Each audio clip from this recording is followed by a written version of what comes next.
그래서 이제 인하대 소신으로 합격한 학생들 이제 공통점은 With you, I can be sad with you. Just take my hand and fly up. 안녕하세요. 맘땡입니다. 그래서 오늘은 2024학년도 인하대학교 어떤 주요 변경 사항, 그 다음에 인하대는 서류평가 어떻게 하는지, 자, 이 점에 대해서 말씀드릴까 해서 방송으로 찾아뵙게 되었습니다.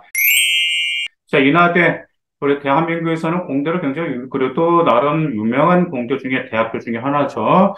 자, 2024학년도 이제 주요 변경사항 보면은 이제 수시 모집에서요, 약간 좀 비율 변경이 있습니다. 자, 2024학년 68%로 수시를 모집하고 있고, 정시는 32%를 모집하고 있어서, 2023학년도에부터 수시를 조금 더 모집하고, 정시는 조금 감소해서 모집하고 있습니다. 그리고 인하대학교에서 이번에 가장 큰 주요 변경 사항이 자, 인하 미래 인재 전형은 선발 확대합니다. 반면에 인하 참 인재 전형은 폐지가 되었습니다. 그리고 학생부 교과, 자, 직윤 전형 선발 인원이 확대가 되었어요.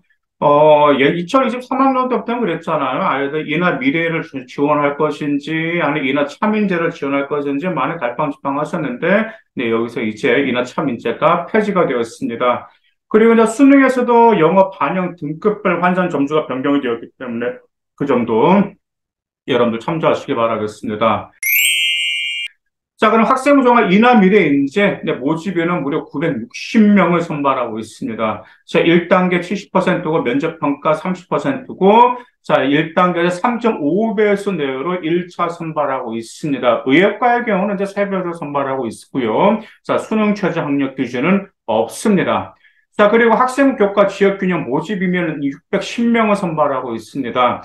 일반적으로 이제 직인 같은 경우는 고등학교 추천을 받아야 되지만, 이제 인하대 같은 경우는 추천 인원 제한이 없어요. 한번 무엇이 있을까요? 학생은 교과 100이다 보니까 수능 최저가 당연히 있겠죠. 자, 인문계열 같은 경우는 2합 6등급 이내, 그 다음에 자연계열은 2합 5등급 이내입니다. 그리고 또한 의예과는 자, 3개 영역 한 1등급 이내, 과탐은 2개 과목 평균이고요. 이 모든 세 계열 같은 경우는 한국사 필수는 응시라는 점, 그 점 기억해 두시기를 바라겠습니다. 자, 그러면 인하대 서류평가 어떻게 할까요? 이제 인하대 같은 경우는 이제 기초학업 역량과 진로탐구 역량과 공동체 역량 이 세 개로 나눠서 평가하고 있습니다. 그래서 기초학업 역량이 30%고 진로탐구 역량 45% 그리고 공동체 역량 25%를 평가하고 있어요.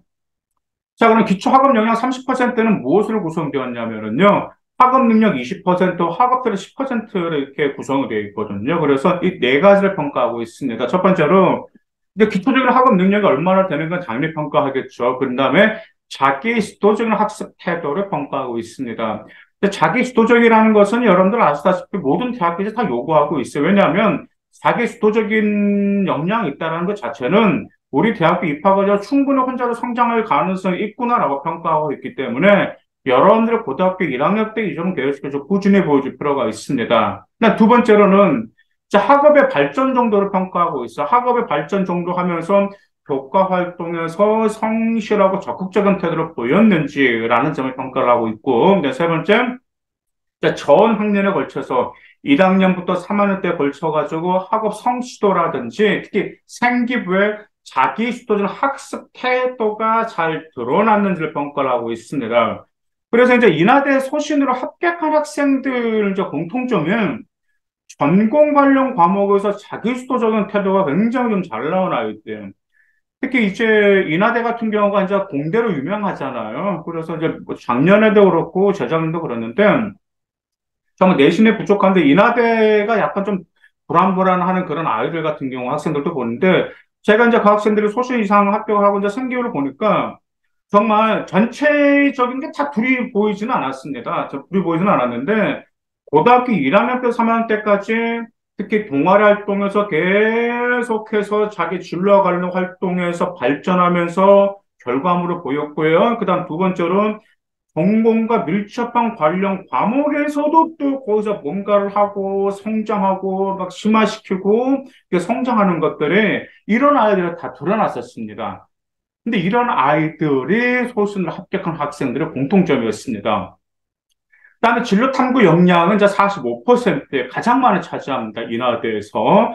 자, 진로 탐구 역량은 무엇으로 이렇게 구성되어 있냐면 진로 관심 30%, 탐구 역량 15%로 구성되어 있습니다. 자, 진로 탐구 역량은 지원한 전공을 성공적으로 수행할 수 있는 잠재 역량을 평가하는데 잠재 역량입니다. 이제 잠재 역량이다 보니까 이제 이런 거겠죠.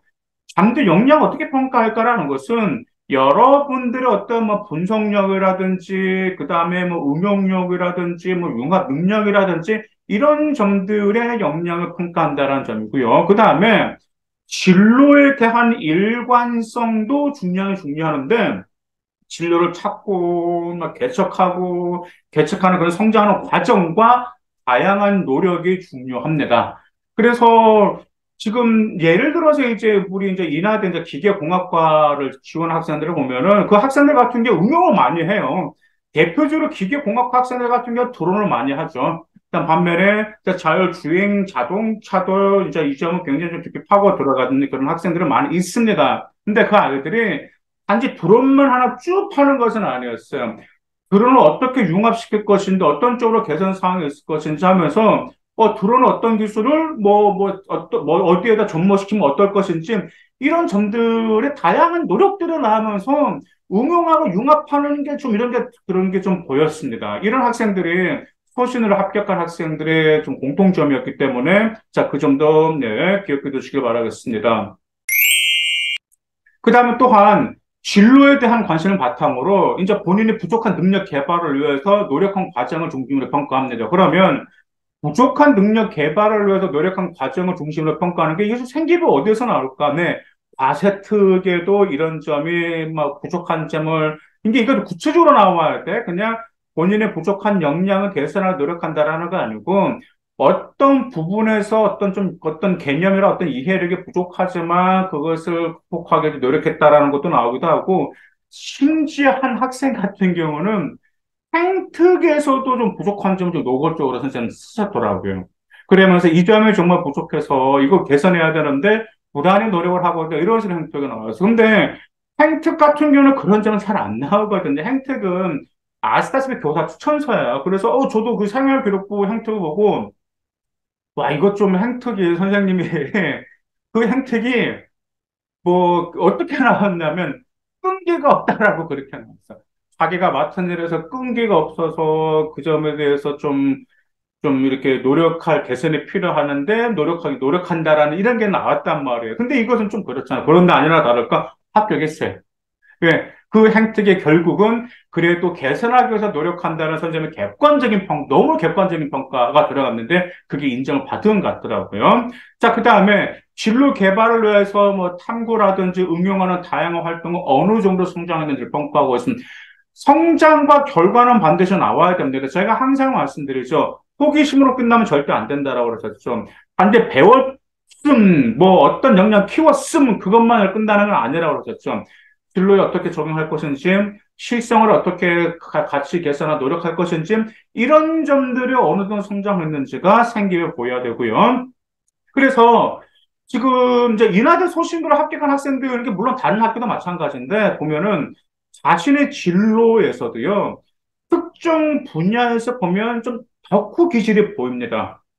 그러니까 덕후 기질은 이제 심화를 정말 쭉 막 이렇게 깊게 파고들어는 아이들, 왜 내신은 좀 약간 부족한 깊이 파고들어가는 덕후 기질을 보이면서 다양한 분야의 다양한 분야에 응용하는 활동들이 어떤 동아리라든지 혹은 전공 관련 과제특에서 많이 나온 그런 학생들이 있었습니다. 그리고 또한 행특에서도 보니까 이 성장해 나가는 학생, 뭐 이 학생 앞으로 더 크게 성장할 가능성이 보인다. 그래서 근데 그게 물론 당연히 행특에 그렇게 다 써주지 않냐라고 하는데 근거가 있어요. 어떤 실험 뭘 하는 행동을 보니 그 근거를 보니 앞으로 더 크게 성장할 것 같다라는 점들도 네, 좀 이런 그런 그 특징도 있었습니다. 자, 공동체 역량은 25%를 평가하고 있습니다. 이제 공동체 역량은 협력과 배려, 특히 학교 생활에서 얼마나 뭐 성실했고, 그리고 최선을 노력을 기울였는지 평가하고 있고요. 어떤 출석이라든지 학교 규칙을 준수하고 있습니다. 이제 종종 여러분들 출석에 대해서 많이 물어보세요. 선생님, 제가 뭐 조퇴가 있고, 그냥 결석도 있는데, 좀 그게 좀 불리할까요? 라고 말씀. 근데 이제 미인정 같은 경우는, 이제 미인정을 하지 말아야 돼. 될 수 있으면 뭐, 출석을 하든지, 뭐, 지각을 하든 조퇴하면 안 되겠죠. 근데 이제 어쩔 수 없이 몸이 아프다라고는 할 수 있는 건데, 이제 종종 본인이 의도치 않게 미인정이라고 나온 게 있어요. 이제 그런 같은 경우는, 이제 면접 때 잘 준비해 주세요. 어떻게 답변할 것인지. 왜냐하면 그러면 충분히 커버할 수 있기 때문에 그렇습니다. 자, 인하대 정말 공대로서 꾸준히 우리 학생들에게 인기 있는 대학교 중에 하나입니다. 자, 인하대 서울평가에서 진로 탐구 역량이 45%인데, 금방 말씀드렸었죠? 소신에서 합격한 여러분의 선배님들의 어떤 특징이 있었는지 그 점을 잘 점검하시고 여러분들의 생활 기록부 잘 점검하고 계획하시기 바라겠습니다. 감사합니다.